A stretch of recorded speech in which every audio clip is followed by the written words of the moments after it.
In today's video, we're discussing what are the New York Islanders up to. Reports are Nazem Kadri is on his way to Long Island and trades are being made to clear some space. So who is going to be on the move? Plus, could we see Hawks captain Jonathan Toews end up in Colorado by the end of the season? Plus, we have several signings, some coaching updates, and news for the World Junior Championships coming up here next week. All that coming up next. So welcome back to another video here at Top Shelf Hockey. As I mentioned, we have a variety of news and rumors to take a look at today. As you can see, I'm on location here and currently traveling on vacation in Halifax, Nova Scotia. So I'll be coming to you live here from the road over the next several days. There will periodically be videos that you'll see post to the channel over the next week or so as well that are from the regular studio where I record from at home. I did a bunch of videos that are ahead of time that are already pre-recorded, so you will see those kind of periodically pop up. So I will be on the road quite a bit for the next few weeks, but at the same time, you're going to see a kind of a mix match here of other videos that I've done beforehand. Now, to today's news, starting with some coaching updates and organizational changes. The Chicago Blackhawks have announced they've added Derek Plant as another assistant coach. Of course, the former NHLer joins new head coach Luke Richardson in Chicago. That should complete his staff. They already announced several other changes here recently. The San Jose Sharks have announced as well a variety of organizational changes, new additions to Mike Greer's new staff. Of course, Greer was only recently named the NHL general manager for the Sharks here right before the actual draft not long ago. But his assistant GMs are going to be longtime Shark Joe Will, of course, who was the interim GM and AGM before that. And they're also getting Tom Hawley, who's coming over from the Dallas Stars organization. He's also going to be an assistant general manager. Longtime NHLer Todd Marchand is taking on the role of director of player development. Chris Morehouse will also become the director of amateur scouting, and there's other changes too, mostly in the scouting departments and other areas as well that kind of work behind the scenes. A big change in Montreal. Muriel LeBlanc, who is a 25-year video coach, long-standing guy there at the Habs organization, is actually stepping down from his position. He is going to remain with the organization, though, and will still do some work with the hockey development department. But Daniel Harvey, who's been working as a video coach with the Laval team at the AHL level, is going to have an opportunity here to move up and work with the Habs at the NHL level. So that's certainly quite a big change. Of course, 25 years is a really long time. Obviously very good at what he's done. He's survived several different regimes, head coaches, etc.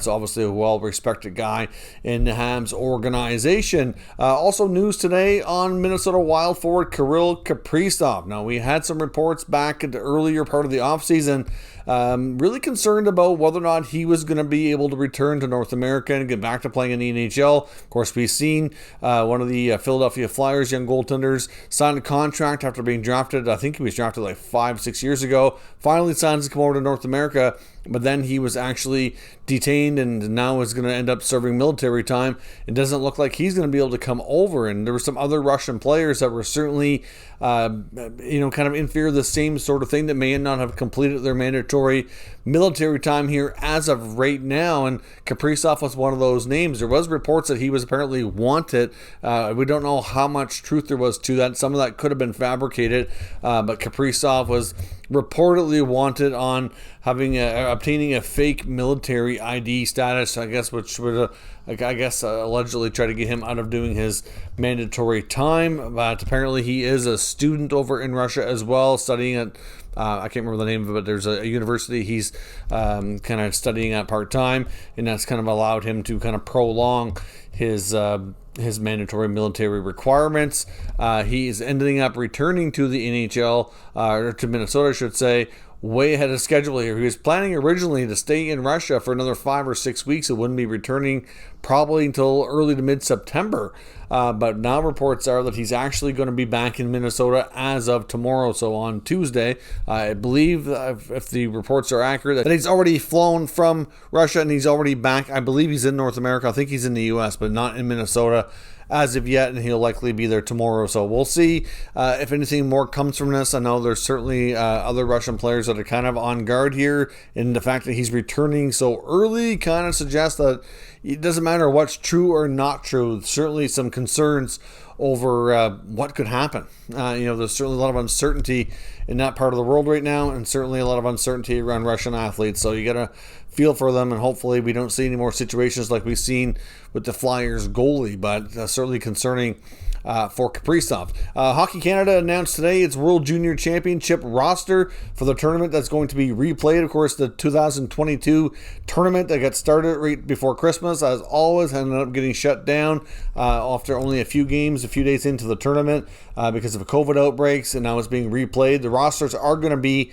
a decent amount of players that are going to be different this time around. There's a lot of players that are, I guess you could say, preserving themselves for NHL camps. Probably depends on where their status is and, with the team and what their odds are making the team, where they're going to end up. A lot of different things are on the line here. I'm sure they've consulted with their NHL representatives and to see what they feel is best for their development. So there's going to be players that are going to be coming back that were there, and there's going to be some that are going elsewhere and going to be going right to NHL camps and not participating. Like for Team Canada, for example, Owen Power of the Buffalo Sabres was a huge force on the blue line. He's not returning, but they are going to have a bunch of returning players, some that I wasn't sure of it, like Mason McTavish, who I assume will likely be the captain. McTavish, of course, the number 3 overall pick from the Ducks a couple of years back.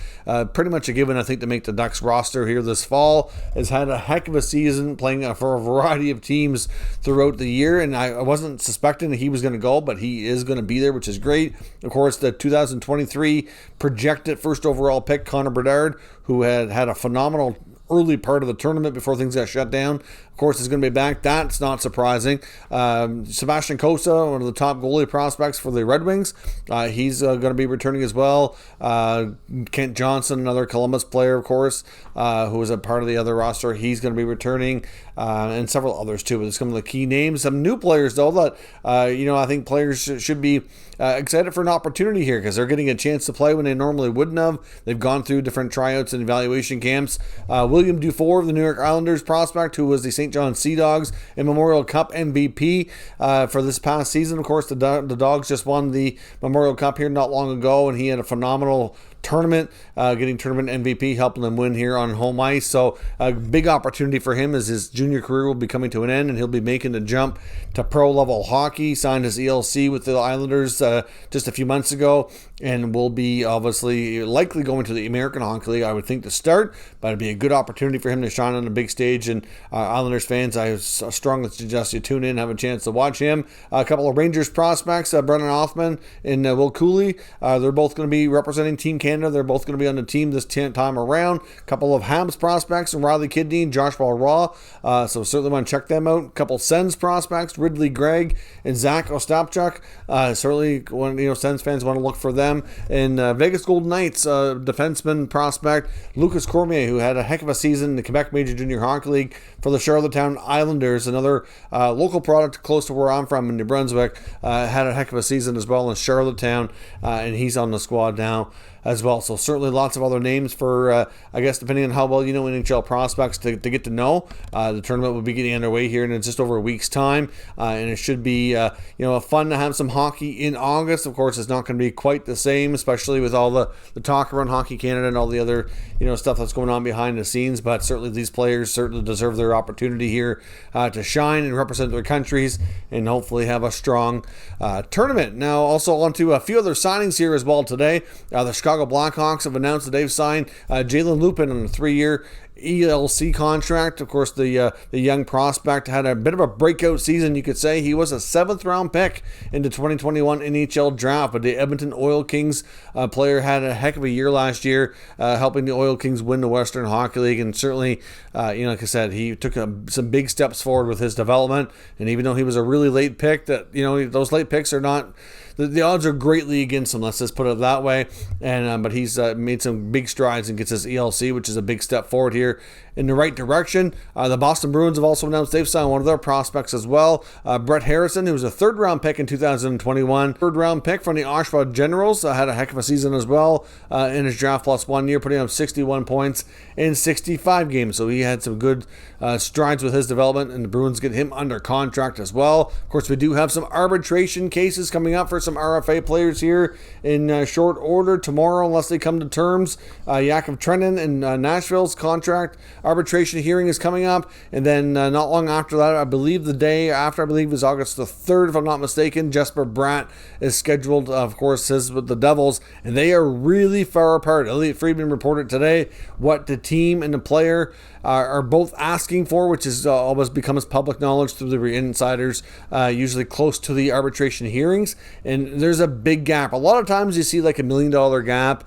and you end up somewhere in the middle, right? 400,000 or 500,000 either way, and they get something done and avoid arbitration. Jesper Bratt they could still avoid arbitration. The numbers could work out differently. They could even go different terms, right? But usually with arbitration, it's 1 or 2 year term, depending on where they stand with their RFA years versus UFA years.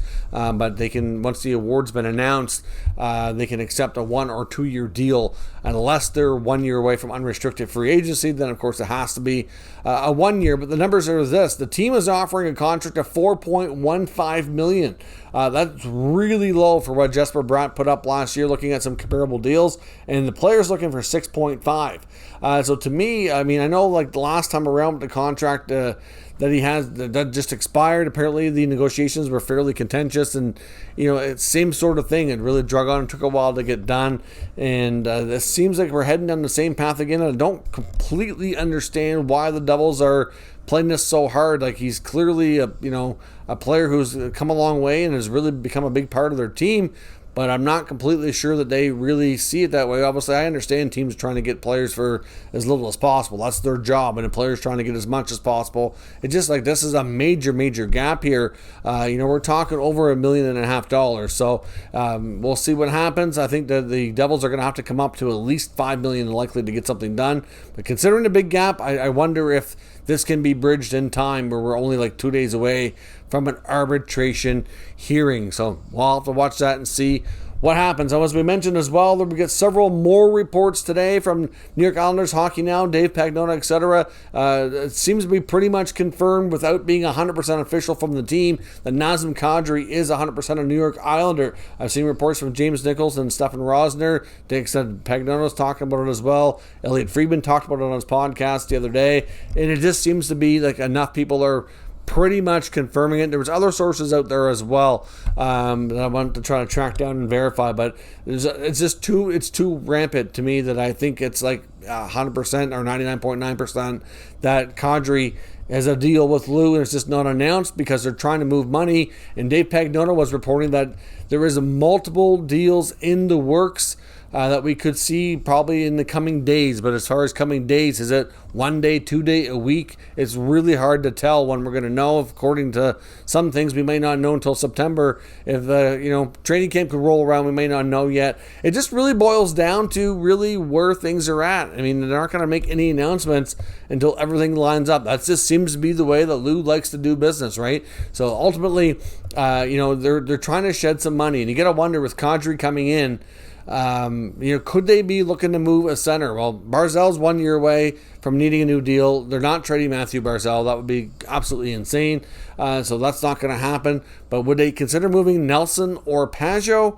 I wouldn't think so. I mean, Brock Nelson's coming off a career year. I guess you can make the argument that selling high on Nelson might be something to consider depending on what you can get for a return. Certainly if the Islanders were going to make some moves in that regard, you'd have to get a heck of a return in some good young futures, but I just don't know.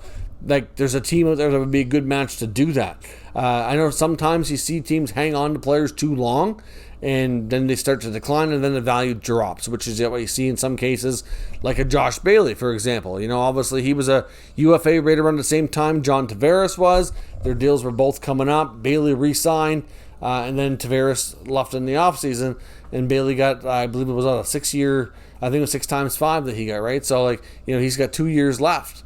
And now the value is not there like it was then. He was coming off a career season, like 77, 78 points, and, he was a huge part of the team, and he was still a good part of the team, for the first few years, and then it's kind of trickled down effect, and, now that he's not quite to his mid-30s yet, I think he's like, 33, I think it is, or something like that, so Bailey is certainly a player who's dropped in value, and is probably one of the preferred players they would like to move, but it's going to be expensive, where he has 2 years left, at like $5 million, right? That's not going to be an easy task, but that appears to be one of the things they're looking at, because I just don't see them moving a center. To me, it makes more sense that Nelson keeps going, so they'd have to have a heck of a return, and they're going to deplete that line anyways. Like, to me, they go with probably Nelson, Lee, Palmieri, perhaps, and then maybe go with a second line, as long as they don't make other trades of maybe Kadri, Barzal, and Beauvillier, for example, right? But Beauvillier is another name that keeps coming up on trade rumors too, but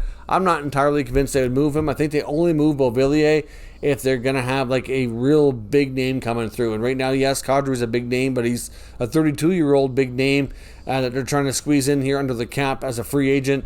To me, that just doesn't completely make sense. I think they're probably done with the blue line. They already picked up Alexander Romanov from Montreal earlier. So between Dobson, you got Pelech, Pulock, Romanov, that's probably your top four. You get Mayfield, it gives you 5D, and then you're going to squeeze in one younger defenseman, whether it be Robin Salo or Aho on the back end. So to me, their goaltending is solid and determined. The D's pretty well determined. I think we just need to finish out at the forward group, and like I said, the most likely scenario to me is that they try to move Josh Bailey, but that's not going to be easy. Or they can move Varlamov. I mean, Varlamov didn't have the greatest year last year. We know Sorokin's certainly capable of being the starter. So either way, it's difficult to say, but expect multiple moves. And what kind of player are we going to see from the Islanders be moved to create the necessary space? Let me know your thoughts in the comments, but moves are coming. There was also reports we kind of mentioned yesterday about Jesse Puljujarvi maybe being of interest to them. I don't see that happening either. To me, if the Oilers are going to move Puljujarvi, I think he's likely going in a different direction there. So we'll have to see what else they do. And there was also reports in Colorado Hockey Now, Adrian Dater talking about the possibility of more like just his thoughts per se, wondering if they would look to add the Avalanche, that is, a guy like Jonathan Toews, replace Nazem Kadri. Now, of course, Toews is going to make a lot of money. We know that he's got a $10 million contract, but it's not something that would definitely happen now. To me, if they were to do something like that, it's going to have to be a deadline deal. If they can stay in good cap shape and get their cap space accrued, it's a lot easier to do at the end of the season. And if you get a third team involved, they could probably get Jonathan Toews, down for under $3 million. It's really quite possible once you get Chicago eating half and another team retaining some as well. So, that's something to ponder. We know Jonathan Toews made the comments to Mark Lazarus in The Athletic not too long ago, just in last week, talking about this long rebuild process isn't something he wants to stick around for. So I certainly think it's very likely, especially if he plays well and has a decent season, that another team is going to look to pick him up. Now, certainly he's a guy with multiple Stanley Cups to his name, has Olympic gold to his name, has been a long-time captain and a good two-way player in the NHL. So to me, I think there's going to be interest for the right price. I don't think the price tag is going to be huge. I think it's more of a case of the Blackhawks, giving him an opportunity to go and going to finish up the season, chase one more Stanley Cup before he ultimately makes the decision for the next stage of his career, assuming he's going to keep going, on where it's going to be and who it's going to be and what he's going to earn and all that. That'd be certainly going to be outside of Chicago. I think that much is fair to say, but the Avalanche are going to be a team looking to defend their Stanley Cup. They're going to obviously want to go back-to-back if they're able to. As much as they were able to keep a lot of the pieces in place, they are going to have a different team. And adding a player like Toews' caliber might be something that they do consider. Like, just a lot of the intangibles alone might be well worth it. We saw last year the players that they added, like Helm and Cogliano, even though they weren't all over the score sheet, they did score some timely goals, and a lot of the things was the leadership and just the experience factor really played the role in that team, and you've seen a lot of the players talk about it after being successful and winning the cup, just how much that meant to them. So we'll have to see if they go down this road again and maybe go for a player like Toews at the deadline to see if they can bolster their two-way play. and get some more experience and another Cup champion here on the team to help them defend their Stanley Cup title. So let me know your thoughts on the possibility of the Avalanche targeting Jonathan Toews at the deadline. Do you think that's something that makes sense? What kind of price tag would you be willing to pay if you're Colorado? Give me your mock trades maybe down in the comments. We'll discuss that further. If you're new to this channel, of course, make sure you subscribe and stick around. We'll keep you up to date with the latest news, rumors, and analysis on all 32 NHL teams. Thank you for watching, and I will catch you next time.